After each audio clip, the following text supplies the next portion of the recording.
temperatura de fusão e ebulição e solubilidade. Características gerais. Os compostos orgânicos formados somente por carbono e hidrogênio são apolares. Então, eu tenho aqui metano formado só por carbono e hidrogênio e etano formado só por carbono e hidrogênio. Então, portanto, essas duas substâncias são apolares. Os compostos orgânicos houver um ou outro elemento químico, além do carbono e hidrogênio, suas moléculas passarão a apresentar uma certa polaridade.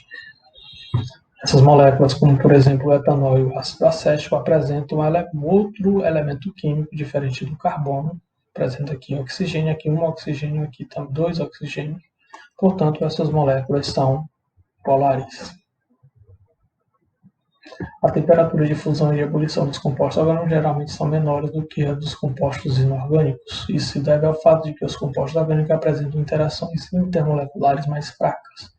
Por exemplo, eu tenho aqui butano, que é um gás de isqueiro, tem a temperatura de fusão e ebulição, menos 138,0 graus Celsius.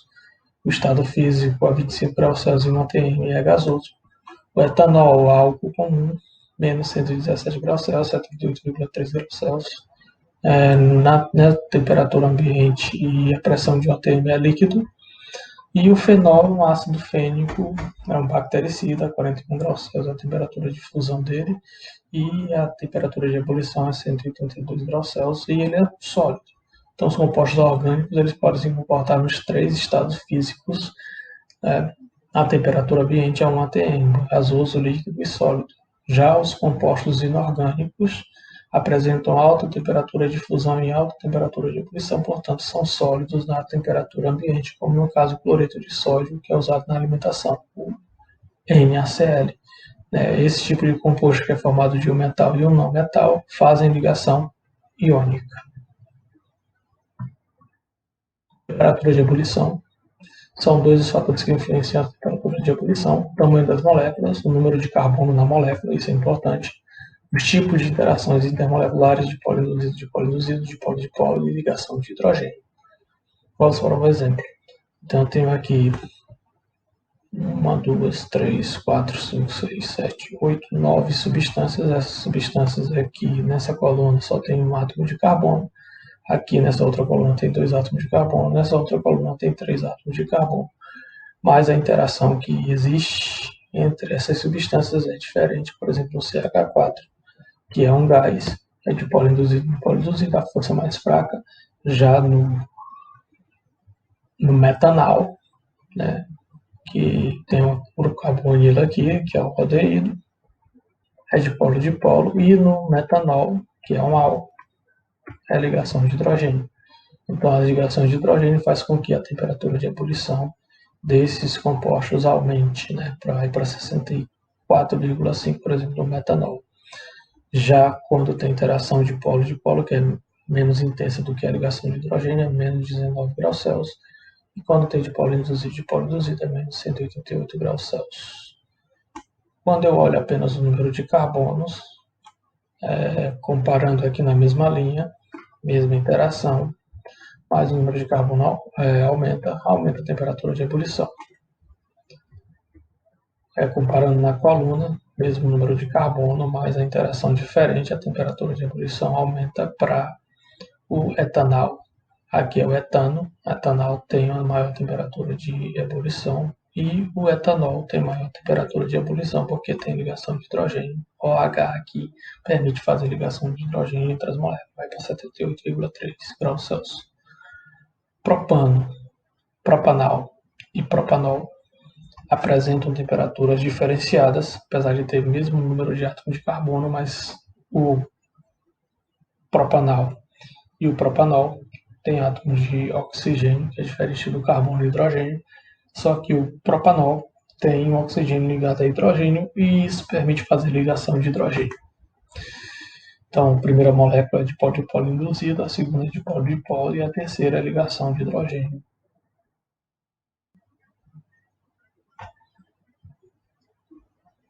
Então, os pontos de ebulição e ponto de fusão, que é a mesma coisa, temperatura de ebulição e temperatura de fusão, eles aumentam à medida que aumenta o número de carbono. A densidade também, à medida que aumenta o número de carbono, a densidade do composto aumenta porque aumenta a massa A densidade é massa sobre o volume. O volume não está se alterando, o que vai se alterar é a massa. Então, portanto, a densidade do composto aumenta. Propriedade de ebulição comparativos entre alcanos, éteres, álcools e aminas. É notório que os álcools eles apresentam maior temperatura de ebulição, porque permite fazer ligações de hidrogênio. As aminas primárias apresentam temperatura de ebulição ou ponto de ebulição intermediário. Então, a interação mais fraca da ligação de hidrogênio. Os éteres não fazem ligação de hidrogênio, é dipolo-dipolo, portanto, tem aí uma temperatura de ebulição ou ponto de ebulição baixa, assim como os alcanos também. Os alcanos só é dipolo induzido, portanto, tem baixas temperaturas de ebulição. Aumenta a temperatura com aumento de carbonos, isso acontece para todas as substâncias. Importante frisar que a amina primária tem maior ponto de ebulição, a amina secundária intermediária e a amina terciária tem a menor temperatura de ebulição, porque a amina terciária não permite fazer a ligação de hidrogênio com hidrogênios, apenas com os pares de elétrons não compartilhados do nitrogênio. Isso sim permite. Quanto maior for o tamanho da molécula, maior será a sua temperatura de ebulição. Quanto maior for a intensidade das forças intermoleculares, maior será a sua temperatura de ebulição.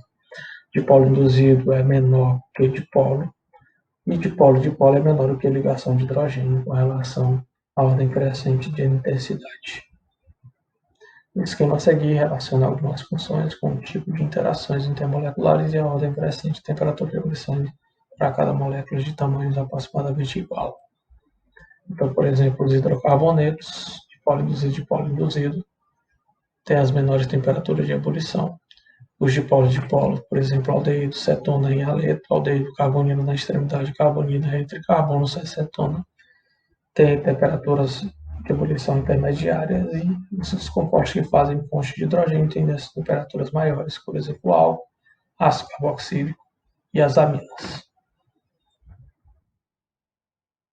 Polaridade, força intermolecular e solubilidade. Por exemplo, aqui eu tenho um óleo de cozinha, quando se mistura com água, não há solubilidade do óleo em água. Por quê? Porque o tipo de força intermolecular existente na água deve ser diferente da existente no óleo. Como nós sabemos que a água é uma substância polar, podemos concluir que as moléculas do óleo devem ser apolares, mesmo sem conhecer sua estrutura. Então, substâncias polares tendem a se dissolver em substâncias polares, substâncias apolares tendem a se dissolver em substâncias apolares. Essa é a conclusão. Por exemplo, eu tenho querosene e gasolina em água. Quando ela faz a mistura dos três, eu não consigo identificar quem é quem, né?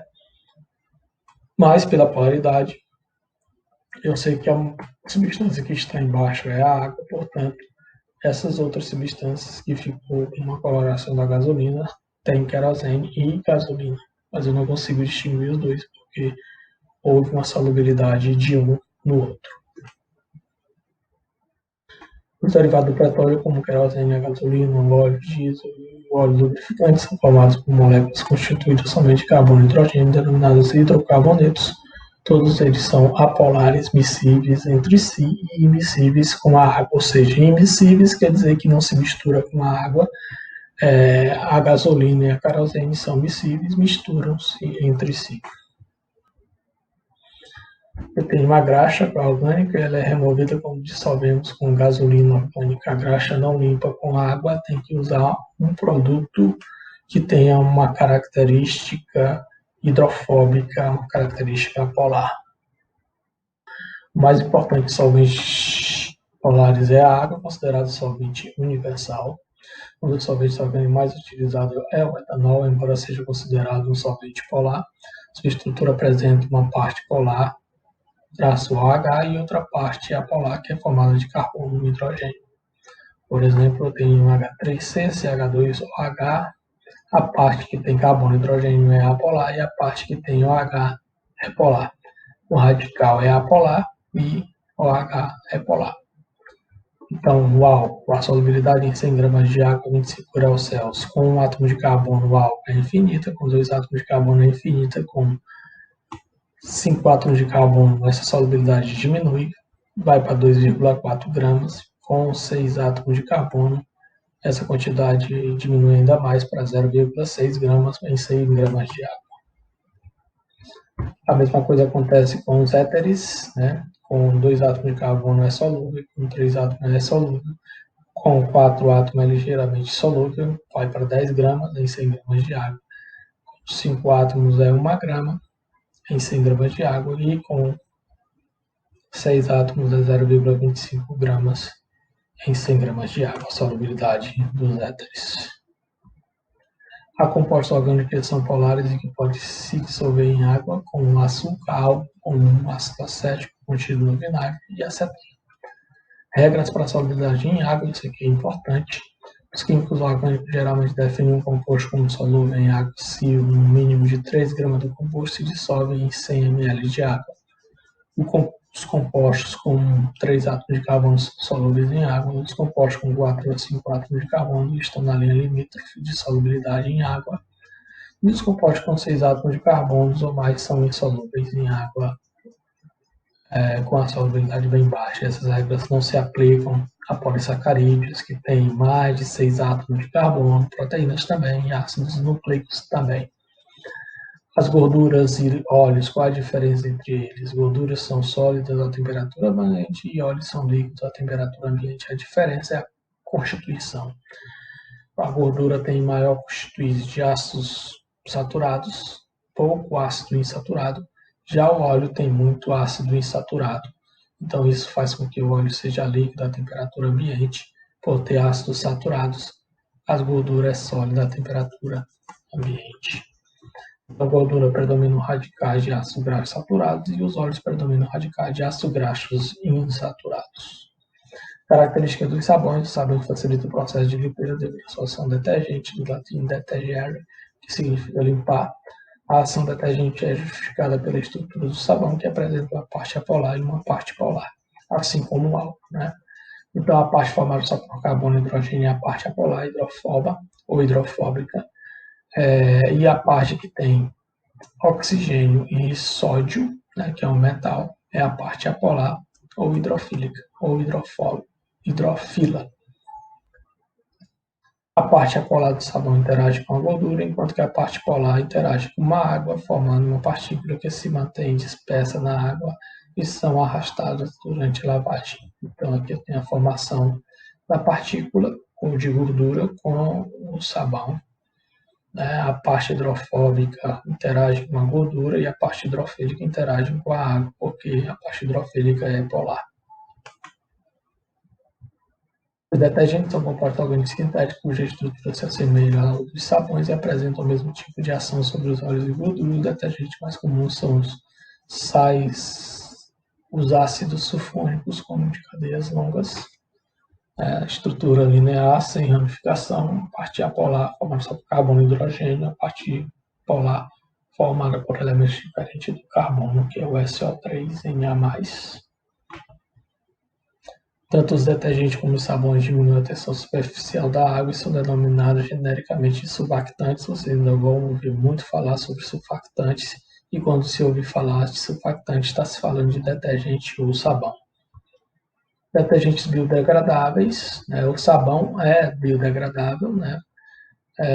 O detergente biodegradável ele tem que ter uma cadeia linear, porque se ele não tiver essa cadeia linear, ele não é biodegradável.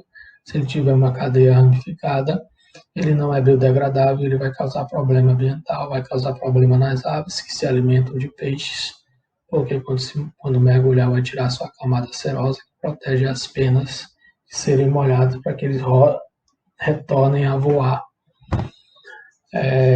Os detergentes não biodegradáveis também causam a diminuição de oxigênio na água, e isso vai prejudicar a parte aquática, né, dos animais que necessitam do oxigênio para sobreviver, peixes, né? E toda a vida que precisa do oxigênio dentro da água para sobreviver. É isso, obrigado.